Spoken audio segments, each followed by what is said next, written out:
बिस्मिल्लाहिर्रहमानिर्रहीम अस्सलाम वालेकुम नाज़रीन, खुशामदीद कहती हूँ आपको अपने चैनल कौंदल स्पीक्स में। मैं हूँ अनीसा कौंदल।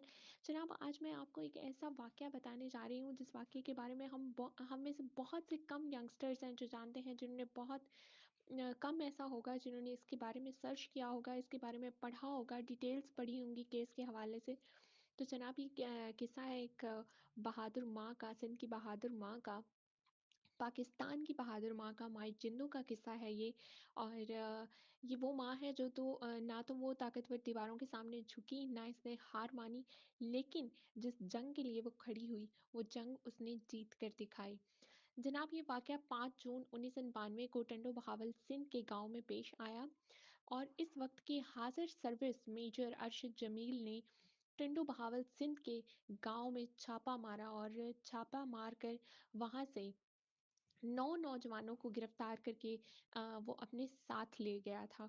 और फिर इसके बाद क्या हुआ कि उन पर इल्ज़ाम लगाया गया कि वो 9 नौजवान जो हैं टिंडो बहावल सिंध के इलाके के, उनका जो ताल्लुक है वो रॉ की एजेंसी से है और वो हिंदुस्तान के एजेंट्स हैं। और फिर क्या किया गया जनाब, उनको दरिया के किनारे ले जाकर को गोलियां मारकर कत्ल कर दिया गया। 9 के 9 बंदों को गोलियां मारकर कत्ल कर दिया गया था, बेदर्दी से, बेरहमी से। और ये काम किया था उस वक्त के हाजिर सर्विस मेजर अरशद जमील और उनकी टीम ने। तो जनाब, जब ये 9 की 9 लाशें वापस गांव पहुंची तो पूरे गांव में कोहराम मच गया। नौजवानों की मौत थी, पूरे गांव पर एक कयामत टूट पड़ी थी। और शोक का समा था, हर शख्स रो रहा था, हर औरत की आंख में आंसू था, लेकिन एक औरत जो है वो खुश्क आंखों से बगैर रोए वो अपने बेटों की लाशों को देख रही थी। उन 9 नौजवानों में से 2 उसके बेटे थे और वो उनको देख रही थी, लेकिन वो रो नहीं रही थी। और उन दोनों बेटों का नाम बहादुर और मंठार था। और तीसरा जनाब, तीसरा भी उसी का दामाद था, उस माँ का दामाद था, और उसका नाम था हाजी अकरम। और वो अपने तीनों बेटों की लाशों को देख रही थी, मगर कोई आंसू उसकी आंख से नहीं निकला। उसकी दोनों बेटियां चीखें मार मार कर रो रही थी। औरतों ने उसको बहुत रुलाने की कोशिश की कि शायद ये रोए, लेकिन वो औरत नहीं रोई। फिर जनाब, क्या हुआ कि जब वो जनाज़े जो हैं उसके घर से उठने लगे, तो माई जिंदू खड़ी हुई और माई जिंदू ने कहा कि नहीं, मैं नहीं रोऊँगी, तब तक नहीं रोऊँगी जब तक मुझे इंसाफ़ नहीं मिल जाता, जब तक मेरे बेटों के जो कातिल हैं उनको फांसी के फंदे पर नहीं चढ़ा लूँगी, मैं नहीं रोऊँगी। तो जनाब, माई जिंदू उठ खड़ी हुई और उनके बेटों को जब दफनाया गया, उसके बाद उन्होंने अपनी बेटियों को लिया और वो निकल पड़ी। अब याद रहे कि ये वो दौर है जहाँ पे ना तो कोई सोशल मीडिया था, ना ट्विटर था, ना फ़ेसबुक, ना यूट्यूब, और ऐसी कोई चीज़ हमें जो है वो उस दौर में देखने को नहीं मिलती। लेकिन आज के दौर में सोशल मीडिया है, और हम देखते हैं कि अरशद शरीफ शहीद के जो ट्रेंड्स हैं हमें रोज़ ट्विटर पर ट्रेंडिंग में नज़र आते हैं, इंस्टाग्राम पे नज़र आते हैं, फ़ेसबुक पर नज़र आते हैं, लोग आवाज़ उठा रहे हैं। लेकिन उस दौर में, जिस दौर में माएँ जिंदू रह रही थीं, उस दौर में कोई सोशल मीडिया नहीं था। और बिल्कुल अनपढ़ खातून थी वो। और मेरे ख़्याल से तो उनकी बेटियां भी जो थीं वो अनपढ़ ही थीं। इस बारे में मैंने सर्च किया, लेकिन मुझे कोई डिटेल्स इस हवाले से इतनी नहीं मिली।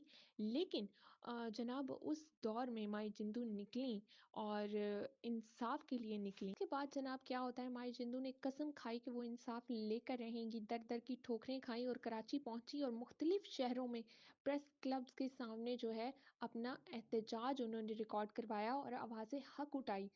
इसने और आवाज़ इस कदर उठी कि सच सामने आना शुरू हो गया। बहुत से इन्वेस्टिगेटिव जर्नलिस्ट जो हैं वो जाग उठे और उन्होंने इस पर जो है वो इंक्वायरी करना शुरू कर दी, इस केस की खोज लगाना शुरू की।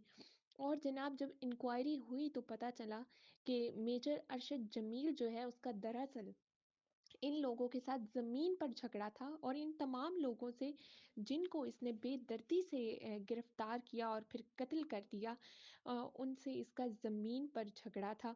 लोगों ने माए जिंदू को रोका, जो उस इलाके के लोग थे, बड़े बड़े थानेदार थे, जो भी जहाँ पे उसने एफआईआर कटवाई, सबने रोका कि वो बहुत ताकतवर लोग हैं, इनको आप नहीं पकड़ सकती हैं, इनके खिलाफ आप नहीं जा सकती हैं। लेकिन मार्जिंदू डट गई।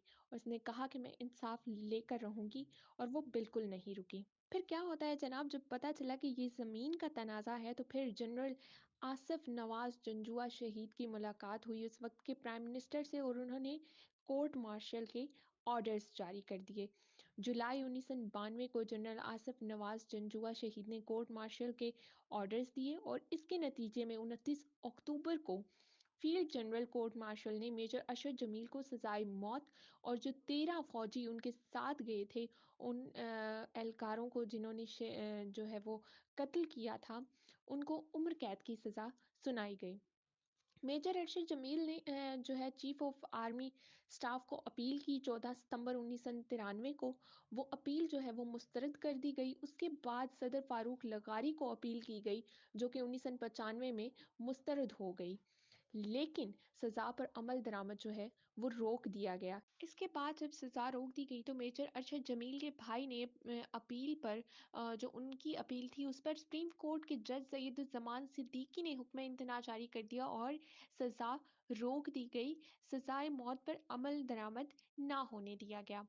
इसके बाद जनाब 11 सितंबर 1996 को माए जिंदू फिर से मैदान में आई। और फिर क्या होता है कि माए जिंदू की दो बेटियां हाकिमजादी और ज़ेबुन्निसा जो हैं, उन्होंने प्रेस क्लब के सामने, हैदराबाद प्रेस क्लब के सामने खुद के ऊपर तेल छिड़का और खुद को आग लगा ली। उनको तशवीशनाक हालत में हस्पताल मुंतकिल किया गया, लेकिन वो जान की बाजी हार गई। इस जंग में उन्होंने अपनी जानें गंवा दी। तो जनाब, उस वक्त मुल्क में कोहराम फिर से मच गया था।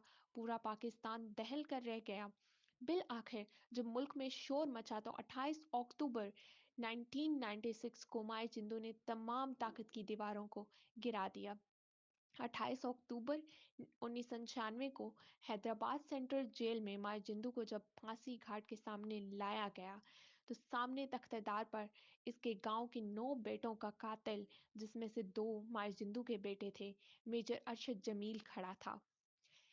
इसके बाद जनाब तख्तेदार को खींचा गया, तो मेजर अरशद जमील का जिस्म जो है वो तख्तेदार पर झूल गया। तो हुआ इस तरह से कि मारजिंदू ने तो इंसाफ ले लिया, लेकिन अब बारी है हमारी कि हम अरशद शरीफ शहीद के लिए इंसाफ लें, और हम आवाज़ उठाएं, हम एहतजाज रिकॉर्ड करवाएं, और हम इस मुल्क में एक बार फिर से इंसाफ होता देखें। हम सब अरशद शरीफ शहीद की वालदा के साथ खड़े हैं, उनकी फैमिली के साथ खड़े हैं, उनके बच्चों के साथ खड़े हैं, और हम इंसाफ लेकर रहेंगे, और इंसाफ देना पड़ेगा इन लोगों को। क्यों? क्योंकि ताकत की दीवारें हमेशा खड़ी नहीं रह सकती। फिरौनियत का निज़ाम कभी भी नहीं चल सकता। वो कहते हैं ना, तुम हो फिर तो मूसा भी ज़रूर आएगा।